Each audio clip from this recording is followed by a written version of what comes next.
모평균과 표본평균을 얘기해 줄게요. 어떤 내가 원하는 통계를 원하는 어떤 집단이 있어. 그거를 어미 모자를 써서 모 집단이라고 해. 예를 들어서 내가 우리나라 사람 5천만 명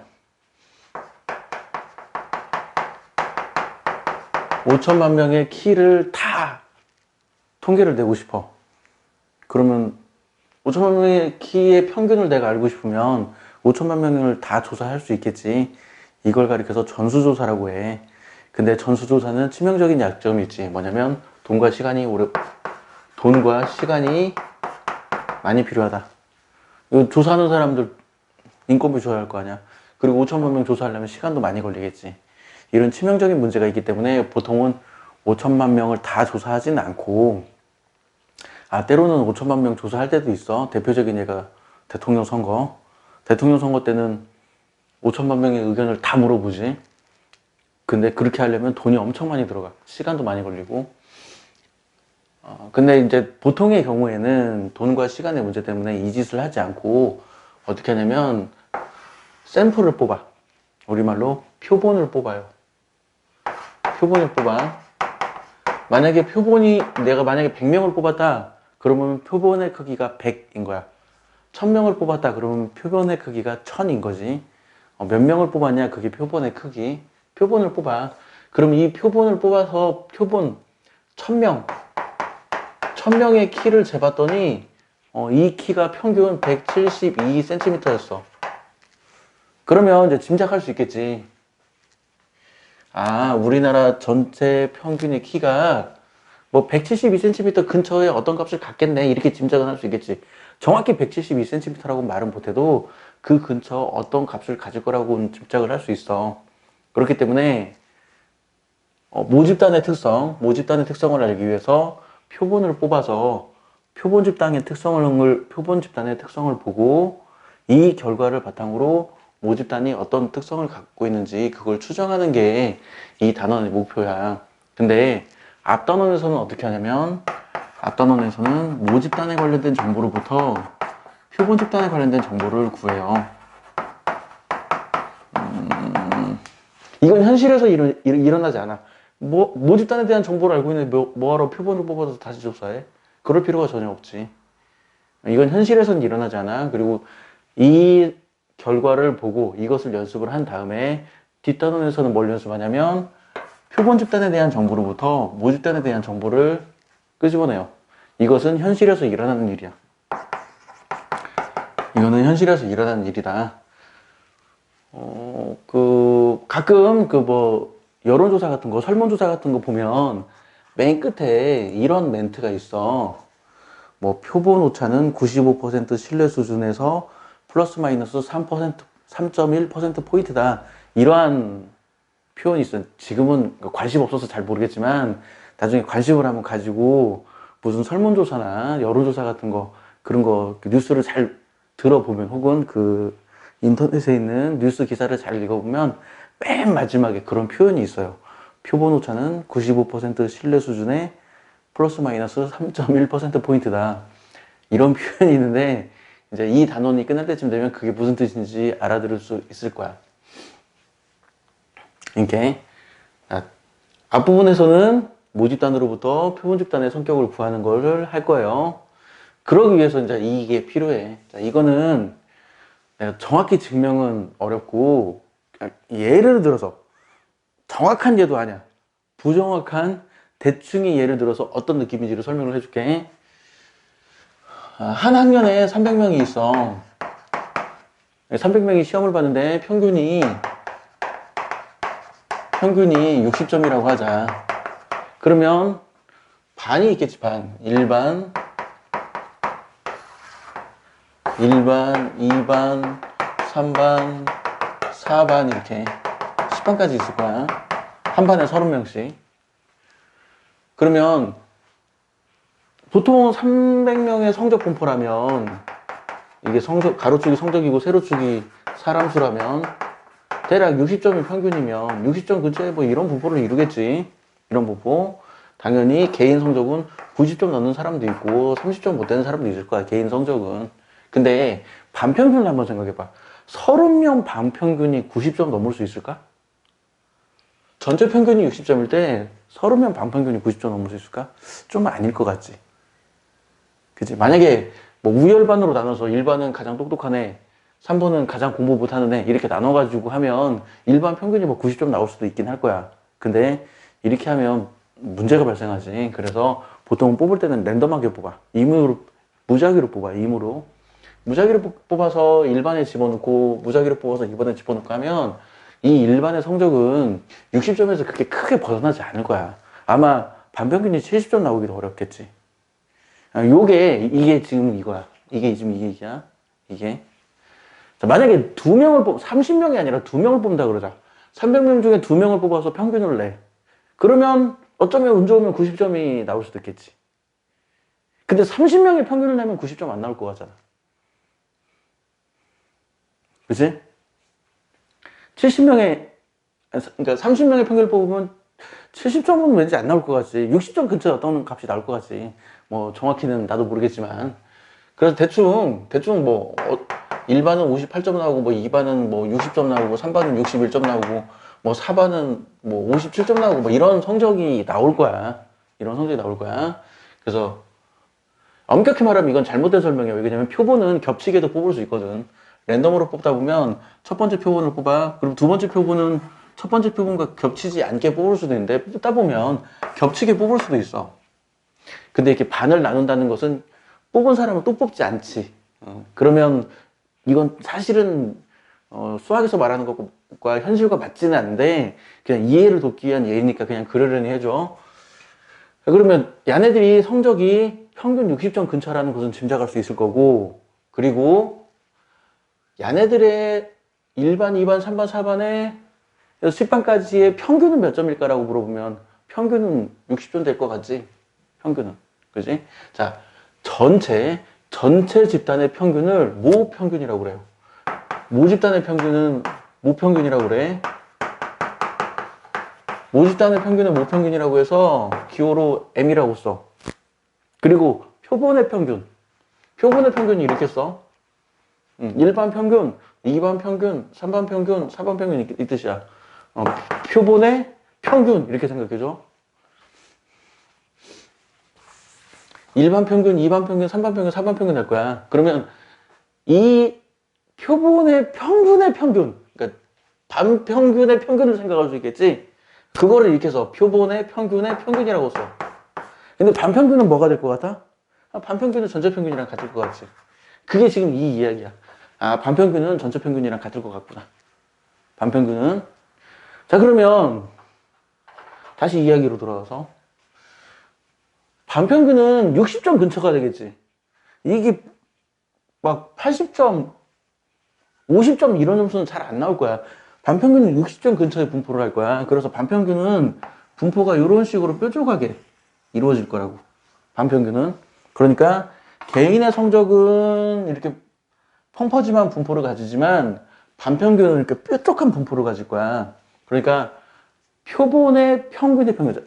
표본의 평균의 평균. 자, 이게 1반 평균, 2반 평균, 3반 평균에 대한 분포인 거야. 1반은 뭐 57점, 뭐 2반은 50점, 뭐 2반은 60점 이런 식으로 반평균에 관련된 거야. 그러면 이게 표본의 평균에 대한 분포야. 반평균에 대한 분포. 이거는 개인 성적에 대한 분포, 이건 반평균에 대한 분포.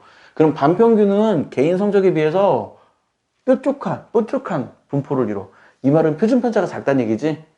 표준편차가 작다는 얘기야. 그러면 반평균의 표본 평균의 표준편차는 어떻게 되냐면 이게 이제 모집단의 표준편차야. 이걸 모표준편차라고 그래요. 모집단의 표준편차. 시그마 써서 모집단의 표준편차는 이렇게 써. 그러면 모집단의 표준편차보다 반평균의 표준편차가 더 작아. 모집단의 표준편차는 좀 더 평퍼짐하고 반평균은 조금 더 뾰족하니까 더 작아. 그럼 얼마나 더 작아지냐라고 물어보면 표본의 크기에 루드시운 걸로 나눈 것만큼 작아져. 이 뜻이야. 이렇게 돼. 자, 이걸 가지고 이제 예를 들어서 설명해 봅시다. 어떤 모집단이 몸무게를 쟀어. 몸무게를 쟀는데 300명의 몸무게를 쟀는데, 뭐, 모집단이 몇 명인지는 중요하지 않아. 어떤 모집단이 있고, 모집단이 평균이 70이고, 표준편차가 5인, 모집단이 평균이 70이고, 표준편차가 5인 정규분포를 따른다고 하자. 그럼 뭐, 모집단이 대충 이런 분포로 따를 거야. 평균이 70이고, 표준편차가 5. 표준편차가 5니까, 이런 분포로 따르겠지.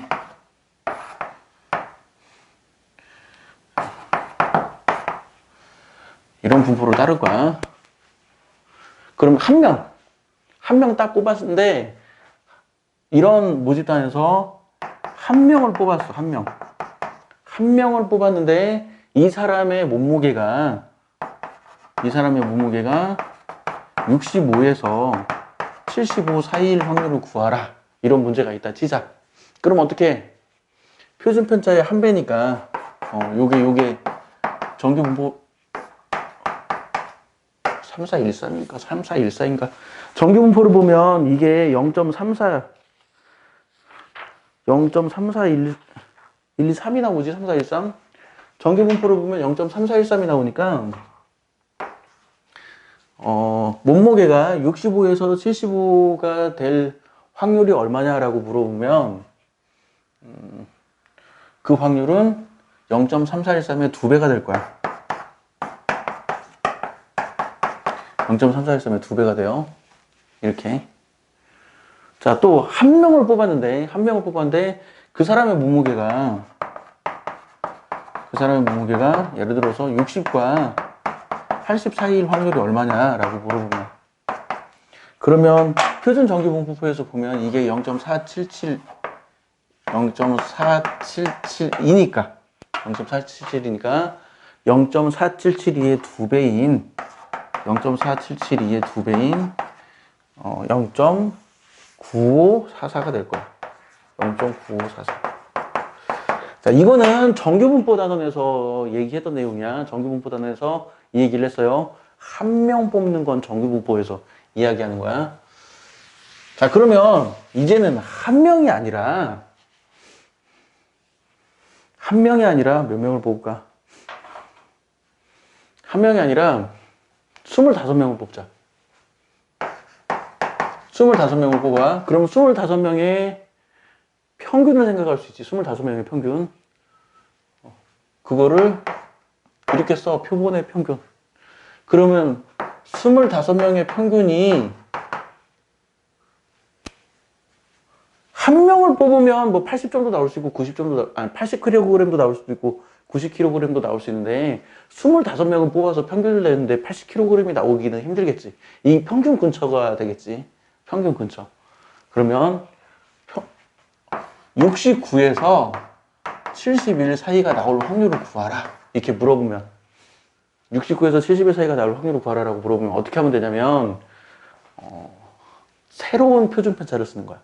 그러니까 표본의 평균에 대해서는 새로운 표준편차를 써. 기존의 모평균의 표준편차를 쓰는 게 아니라 새로운 표준편차를 써.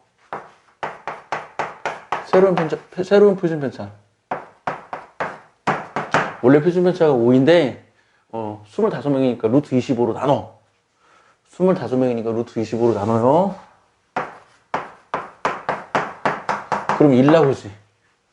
그러면 이제 가로축이 표본의 평균이야. 가로축이 표본의 평균. 이거는 가로축이 개개인의 성적이고 이거는 가로축이 표본의 평균. 표본의 평균은 이거보다 훨씬 뾰족한 분포를 이룬다. 훨씬 뾰족한 분포를 이뤄요. 그러면 표본의 평균의 평균은 뭐라고? 모평균이랑 똑같아. 표본의 평균의 평균은 모평균이랑 똑같고, 표본의 평균의 표준편차는 이 계산 결과인 1이야. 그래서 표준편차가 1인 정규분포를 따라. 표준편차가 1인 정규분포를 따라. 그러니까 이 사이로 들어갈 확률을 구하라고 했을 때 이 정규분포를 이용해서 구하면 안 돼. 표준편차를 새롭게 정의된 이 정규분포에서 구해야 돼. 그럼 확률은 얼마? 이거랑 똑같지? 아이고, 0.3413의 2배인데. 0.443의 2배인 0.6826가 되겠지. 0.6826이 된다. 이렇게 알아두고. 그러면 또 이런 생각할 수 있지. 그러면 25명이 아니라 100명을 뽑았을 때는 어떻게 되냐? 100명을 뽑았을 때는 100명을 뽑았을 때, 자, 문제를 바꿔서 100명을 뽑았어. 표본의 크기가 100이야. 100명을 뽑았을 때 이 확률을 구하라 라고 하면 어떻게 되겠어? 100명을 뽑았을 때 이렇게 될 확률을 구하라. 그러면 어때? 25명 뽑을 때보다는 100명을 뽑을 때 평균에 더 모이겠지. 평균에 더 집중될 거야. 100명을 뽑으면. 100명 뽑으면, 그러니까 5명 뽑으면 평균보다 좀 더 흩어질 수도 있지만 25명 뽑으면 평균에 더 집중되고 100명을 뽑으면 평균에 더더욱 집중이 될 거야. 그러면 이 100명을 뽑았을 때 이 성적의 이 표본의 평균의 분포는 어떻게 되냐 하면 여기 지울게. 표본의 평균의 분포는 어떻게 되냐면 100명을 뽑았을 때는 좀 과장되게 그리면 일부러 시각적인 효과 때문에 좀 펑퍼짐하게 그린 건데 사실은 뾰족한 거야. 더 뾰족한 거야. 그럼 70을 기준으로 어떻게 되냐면 이제 이걸 계산해 보는 거지. 이거 표본의 평균의 표준편차는 루트 100분의 5, 즉 0.1이야. 0.5야. 0.5. 그러면 야가 70.5가 이런 정규 분포를 따로 이런 정규 분포를 따로 표준 편차가 2분의 1이니까 그러면 69에서 71 사이를 구하라 그러면 이걸 구할 건데 표준 편차의 2배 떨어졌으니까 이 확률은 얼마가 나오냐면 0.9544가 나와요. 자, 내용 정리. 자, 모집단이 있어. 묘집단으로부터 어떤 통계를 끄집어내고 싶어. 근데 이거를 전수조사하려면 너무 힘드니까 표본을 뽑아서 표본 집단의 어떤 성질을 알고 싶은 거지. 원래는 표본 집단의 성질로부터 모집단의 성질로 추측하는 게 내가 하고 싶은 일인데 그거는 이따가 하도록 하고 모집단에 관련된 정보로부터 표본 집단에 관련된 정보를 끄집어내는 게 지금 해야 할 일이야. 물론 현실에서는 그런 일을 하지 않아. 모집단에 대한 정보를 알고 있는데 뭐하러 표본을 다시 뽑아서 조사를 해. 현실에서는 그런 일을 하지는 않고. 그래서 모집단에 대한 정보로부터 표본 집단에 대한 정보를 알 때 그게 어떤 관계에 있냐. 모집단의 평균, 모평균과 모집단의 표준편차, 모표준편차를 알 때 표본의 평균은 모평균 근처에 어떤 값이 나와. 정확하게는 모르지만 반평균이라고 생각하면 돼. 표본의 평균이고 그리고 반평균들의 평균이 표본 평균의 평균. 그러면 표본 평균의 평균은 뭐가 나올 것 같다? 이거는 모평균이랑 똑같게 나오겠지. 표본 평균의 평균은 모평균이랑 똑같게 나올 거야. 그리고 표본을 뽑아. 표본을 샘플을 하나 뽑고 또 샘플을 또 뽑고 이렇게 표본 일반 평균 내고 2반 평균 내고 3반 평균 내고 했을 때 그 반평균의 표준편차는 표본의 평균의 표준편차는 표본의 크기를 n이라고 했을 때 이런 관계에 있다라는 거 그거 이용해서 계산을 해야 한다. 그래서 한 명을 뽑을 때는 기존의 정규분포 문제 풀듯이 그대로 풀면 되고 여러 명을 뽑을 때는 이 바뀐 표준편차를 이용해서 정규분포표를 이용해서 다시 구해야 돼. 한 명은 상관없어. 한 명은 기존이랑 똑같이 n이 1이면 여러 명을 뽑을 때는 표준편차가 바뀐다. 더 뾰족해진다. 그 뾰족한 분포를 이용해서 다시 구해야 돼. 그게 해야 할 일이에요.